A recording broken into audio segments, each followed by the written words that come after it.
Welcome to this short video on drawing basics. In this episode, we will be focusing on the one-point perspective.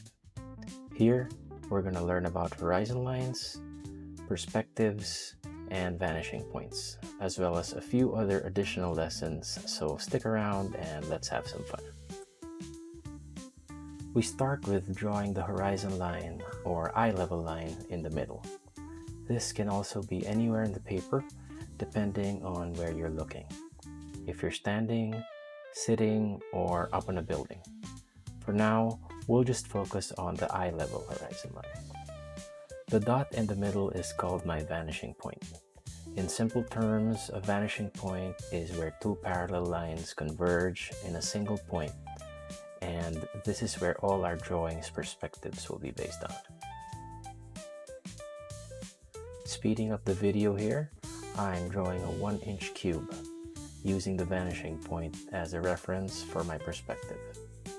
Then I decide how thick I'd like to make my cube and draw the top.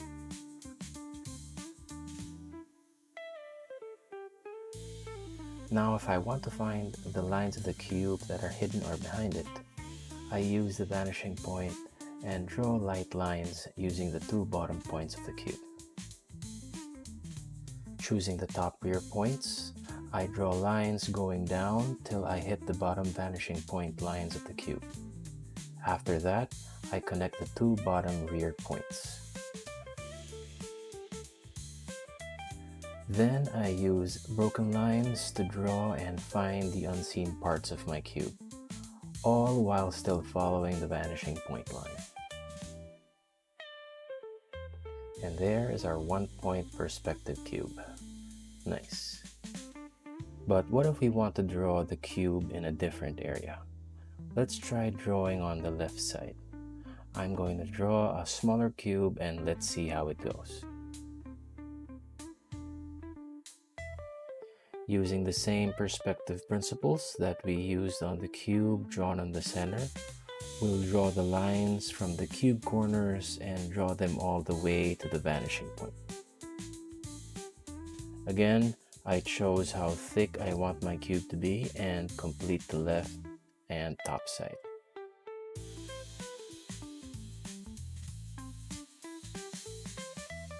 Then I figure out the hidden sides based on our vanishing point. Using the bottom rear edge points, we can figure out the back and the front bottom edge points to complete the whole cube.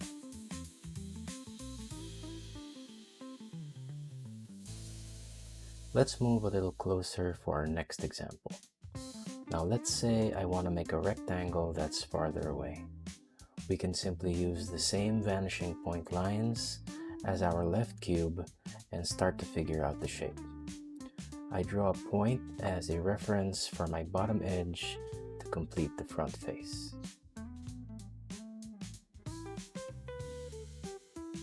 After deciding and drawing the length, we use the vanishing point lines as guides to draw the left and top sides of our rectangle. From here, we can figure out the hidden lines placement as well.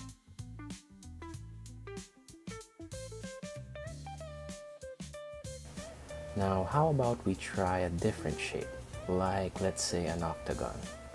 How do we go about using the vanishing point to create our one-point perspective? We simply just use all of the visible points and draw a line to our vanishing point. Then add thickness by copying the angled lines of our octagon.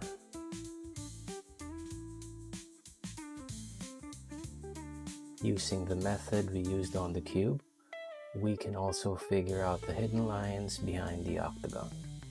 Find the points and draw a line to the vanishing point. To get the thickness that's hidden, just follow the thickness that you see on the visible sides and draw accordingly. So what happens if you want to draw a cylinder? A cylinder would be easier to draw because there are only 2 points you have to follow towards the vanishing point. Then just do your best and create a half cylinder for the rear, and then just connect the 2 points of the sides. Easy peasy. Moving to the left for our last example, let's try and draw a more complicated shape, something like a cross. You might think it's harder to figure out the perspective, but remember, just follow the basics that we learned from the cube and it should be easy to figure out. Choosing a corner on the left side, let's move counterclockwise and slowly draw all the points towards our vanishing point. Decide how thick we want our cross to be and just draw the lines accordingly.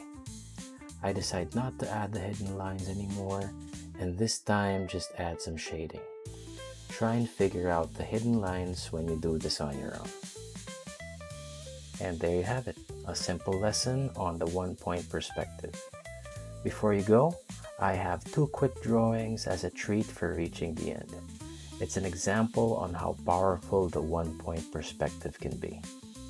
Enjoy!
I hope you enjoyed this video and let me know if you'd like me to do another one on the subject of the 2-point perspective.